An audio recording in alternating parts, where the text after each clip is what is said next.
À Marseille, il y a toujours 3 versions. Alors, je vous donne la mienne.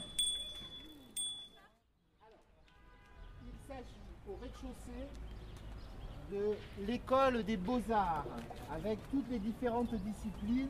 Il y a le papier dedans.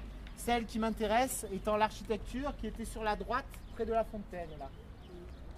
Au premier étage, la bibliothèque, la salle de lecture de la bibliothèque municipale. C'est derrière les grandes fenêtres là. C'est incroyable, hein, c'est vraiment beau. Hein. J'ai vu en vrai. Et il y a combien de livres dedans? 0. Alors avant, oui, à la construction, il y avait 92 000 livres. Voilà. Attends, il y a une histoire compliquée. Donc en haut, c'était la bibliothèque, avec la coursive de distribution, avec les petits escaliers hélicoïdaux en fer qui rentrent dans les étagères. Et, quand on se promène sur la coursive à l'étage, on a des étagères perpendiculaires au mur et on passe dans les étagères de livres comme ça là. C'est incroyablement beau. Et il y a 0 livre. Il n'y a aucun livre. Elle est magnifique. Elle est vraiment très très belle. Tout ça là, école des beaux-arts, bibliothèque, cabinet des médailles, était auparavant dans l'ancien couvent des Bernardines qui est devenu le lycée Pierre. Le couvent s'agrandissant, il a fallu déménager l'école des beaux-arts, la bibliothèque municipale. Elles se sont installées là. Et donc c'est ce que les Bernardines appelaient le talus du haut. Hein, c'est-à-dire le couvent des Bernardines était en bas. Elles avaient une espèce de talus stérile en haut.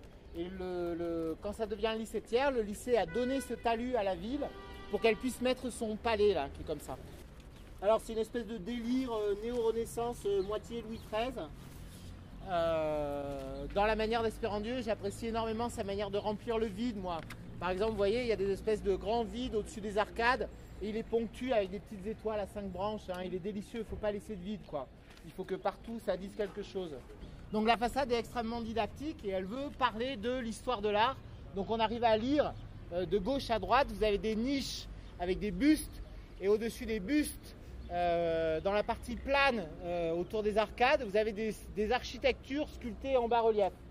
Donc à gauche, école égyptienne, buste de Sésostris et au-dessus, pylône du temple de Karnak. Alors après, école romane. Donc l'école romane, c'est Charlemagne bien sûr, avec sa grande barbe fleurie. Je savais pas qu'il était architecte. Non, mais Constantin et Auguste non plus n'étaient pas architectes. Et au-dessus, c'est Aix-la-Chapelle, c'est la cathédrale d'Aix-la-Chapelle. Alors on reconnaît bien l'école gothique avec le buste de Saint-Louis à la couronne fleur-de-lysée. Et tout en haut, c'est la Sainte-Chapelle. Après, école italienne, je pense que ça veut dire la Renaissance. Léon X, qui devait être un pape, il louche un peu. Et au-dessus, Saint-Pierre de Rome. Encore à droite, la Renaissance, buste de François Ier. Et château de Chambord, merci. École française, buste de Louis XIV. Ah oui, il est comme ça. Et le dôme des Invalides. Et le dernier, école moderne. Napoléon Ier en bas et l'arc de l'Étoile en haut. Je ne sais plus, les 2 grandes sculptures dans des niches en haut, ce sont. Ben, on va inventer. Alors, on va inventer. Donc à gauche, c'est la constipation et à droite, c'est une alimentation équilibrée. C'est des allégories, hein. Et il y a des bretzels.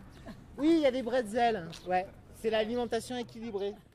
Alors un petit truc pour vous faire marrer, c'est 1974, Gene Hackman passe dans le coin pour le tournage de French Connection. Et ils vendent du poisson. Il est là, avec des livres, il arrive directement, il a sa valoche là. Il y avait un marché de poissons. Là. Elle s'est tournée en 74, je crois. Et en fait, la blague, il arrive ici. Alors ça, c'est Fresson, je crois, c'est un acteur français. Là, on voit Fresson qui sort d'une des 2 portes en bas. Et c'est la grande blague du début du film. Ils disent que ça, c'est le commissariat de Marseille. Et il y a les policiers de Marseille qui se sont fait livrer tout le poisson de la criée et qui sont en train d'éventrer les poissons parce qu'on leur a dit qu'il y avait de la drogue cachée dedans. Et après, à un moment, il y a un mec qui leur demande « Mais on est quel jour aujourd'hui ?» Le 1er avril. C'est le début du film. Voilà. Donc c'est le début de French Connection, c'est pas ici.